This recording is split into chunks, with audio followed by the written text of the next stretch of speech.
Sejak pertengahan tahun 91, semen Indonesia telah tercatat di Bursa Efek Indonesia. Rekan Cikal Multazam akan menyampaikan berbagai informasi untuk Anda. Silahkan Cikal. Terima kasih Rudi dan pemirsa, saham PT Semen Indonesia Tbk telah menjadi pilihan investor selama 29 tahun terakhir. Kita simak datanya.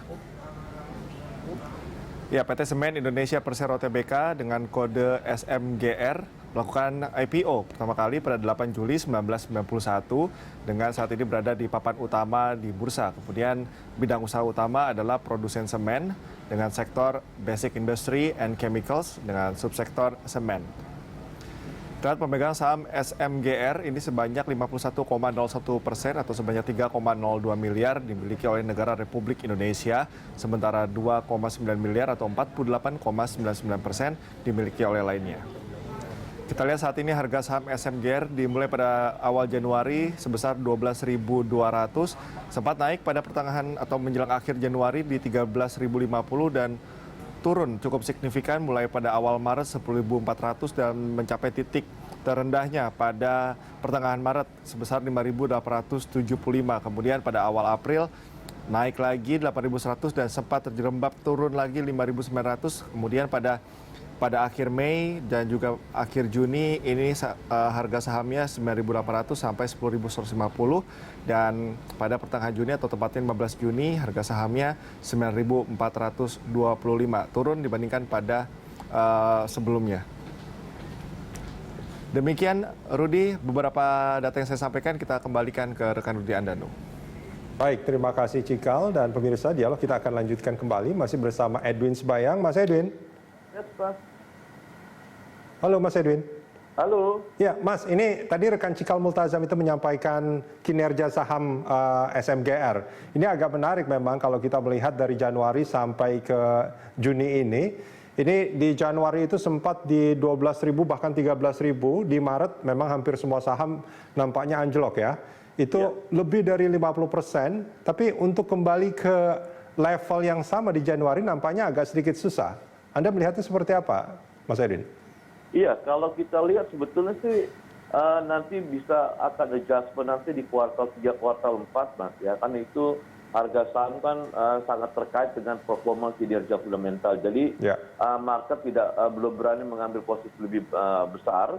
Mereka menunggu seberapa dalam di kuartal kedua nanti terjadi kejatuhan baik dari top line maupun bottom line, Mas. Kalau tidak terlalu dalam atau tidak sebesar yang mereka khawatirkan, saya rasa market masih ada potensi mendosik ke atas 10.000. Karena kalau kita lihat fair value daripada semen Indonesia dengan melihat laporan keuangan di kuartal 1 harusnya sekitar 12.500. Jadi ada potensi masih menuju ke arah sana, Mas.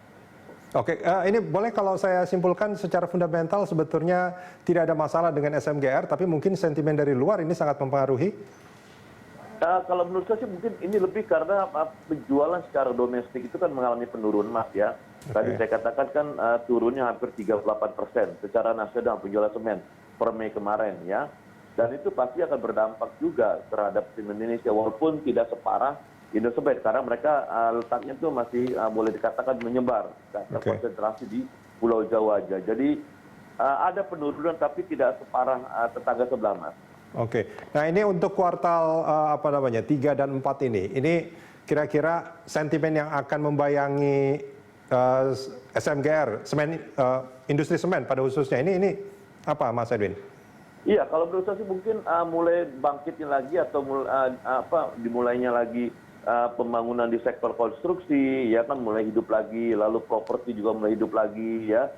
Itu sebetulnya yang mendorong nantinya penjualan semen karena kan kalau kita lihat 70% penjualan semen kan berupa semen curah itu masuk ke sektor properti, Mas, gitu loh. Jadi dari itu kemarin kita lihat panjang bulan Mei kemarin turun lebih dalam ketimbang penjualan berupa sak semen, Mas, atau semen dari bungkusan tersebut gitu. Artinya potensi untuk terus naik di semester 3 di kuartal 3 dan 4 ini memang cukup besar untuk SMGR ya. Iya. Baik. Kalau Anda melihat kinerja SMGR sendiri atau Semen Indonesia ini untuk betul-betul mengambil kesempatan itu, apa yang harus dilakukan, Mas Edwin? Iya, kalau menurut saya sih mungkin mereka harus lebih berjualan di luar Pulau Jawa, Mas ya. Oke. Karena kalau kita lihat kan kemarin itu banyak pupuk kan di Pulau Jawa, jadi mereka harus lebih banyak masuk ke misalnya di Sulawesi, ya kan, atau Indonesia bagian timur yang sebetulnya kalau kita lihat dari penjualan semen itu tidak mengalami penurunan signifikan, kan yang banyak mengalami penurunan signifikan itu ada di di Pulau Jawa ini, Mas. Oke, artinya potensi pasarnya di luar Jawa itu sangat besar ya? Iya, harus di-shifting gitu loh, Mas. Ada konsentrasi di Jawa gitu. Baik, Mas Edwin, terima kasih banyak sudah bergabung bersama kami di Corporate Action.